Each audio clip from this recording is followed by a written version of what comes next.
What's up guys? Today we're going to be doing a full review on the Ride1up Core-5 bike. Let's get it. So Ride1up is a e-bike manufacturer out of California. They reached out and they said if we could do a review on their new bike that just got released last year, I believe. This is the Core-5 entry-level bike, and I accepted the bike. And I'm going to do a full review in this video. The first thing is this is a 48 volt 750 watt max e-bike. It's a class 3 e-bike, meaning that on throttle it'll only go up to like 20 miles per hour, and on pedal assist it'll go up to 29 miles per hour. They use a Shengyi motor, which is a very common motor in e-bikes. It uses LG cells. It is a 48 volt 10.5 amp hour battery pack. Now let's look at the components closer. All right, so they're using Kenda tires, which is actually pretty good for the level of e-bike this is. They're using Tektro brakes, mechanical cable brakes, which is just in line with the class. As we keep moving forward, basic cranks, basic pedals. It's a nice adjustable kickstand. Same Tektro brakes, the Shengyi motor, which is very common on this class of e-bikes. As we move along to the handlebar, we have the trigger shifter, which is an excellent. I love these shifters on e-bikes because they're actually really nice to use. Standard display, nice firm brakes, nice saddle. The only thing is there is no front shock, so it's a bit uncomfortable.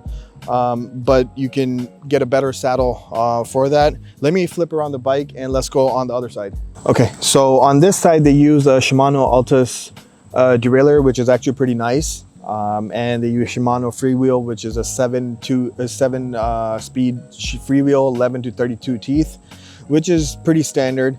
And then let's move on to the battery.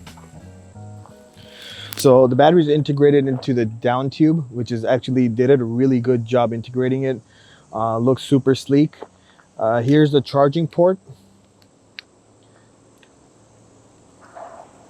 It's a standard DC 2 amp charging port. Here's the battery indicator light, which is green, so I'm assuming it's good. I believe when you're at low, it should be red. I haven't gotten it down to red yet. The keys are here to pop the battery out. You just do that and then the whole thing just comes out like that. You don't need to take the battery out every single time. You can just charge it without taking it out. But yeah, so that's the way to do that. And let's take this for a ride now.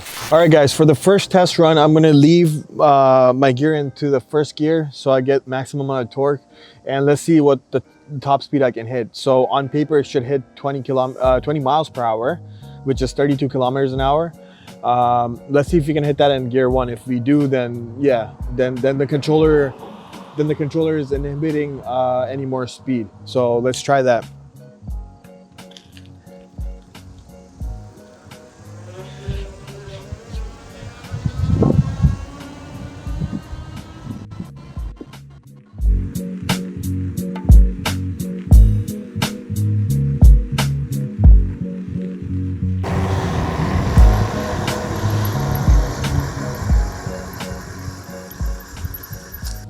Yeah, so easy money. If I was in 7, I would be able to get up to maybe like easy over 30 miles per hour, but it went up to 21 miles per hour, and then I felt the controller just kind of kick out, and then it stayed at about 20 miles per hour. So I mean, it's controller controlled, which is that's why it makes it a class 3 e-bike. All right, so for the second test, there's no point in going into the 7th gear and trying to get the top speed because it's not going to go faster than 20 miles per hour. So let's jump to the pedal assist test. So this time I'm going to pedal and I'm going to see how fast I can get. I'm going to still be on gear number 1. So let's do it.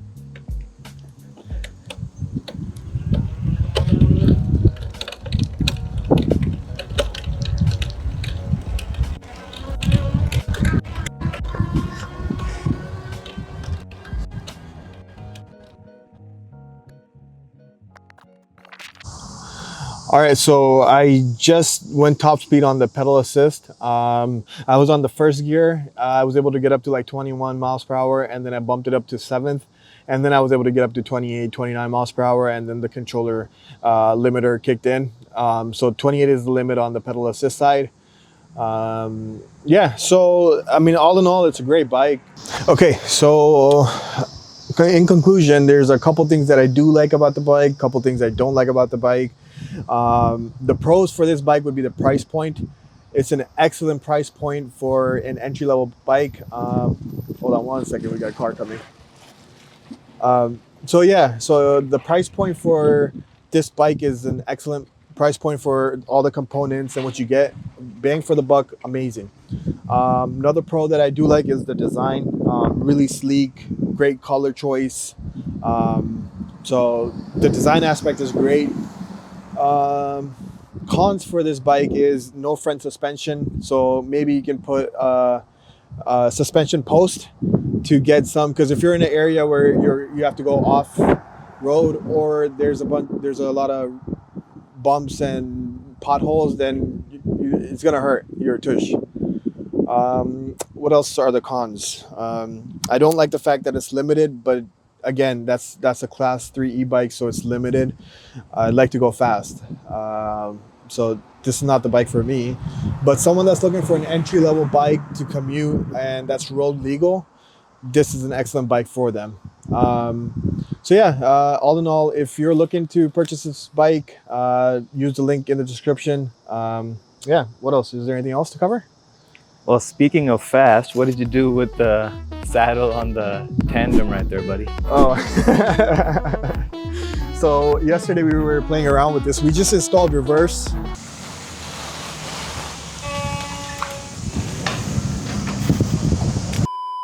On this tandem trike, so it can go in reverse now.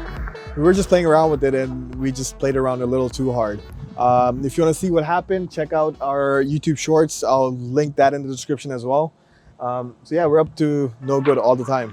Yeah, see you guys next time. Have a good one.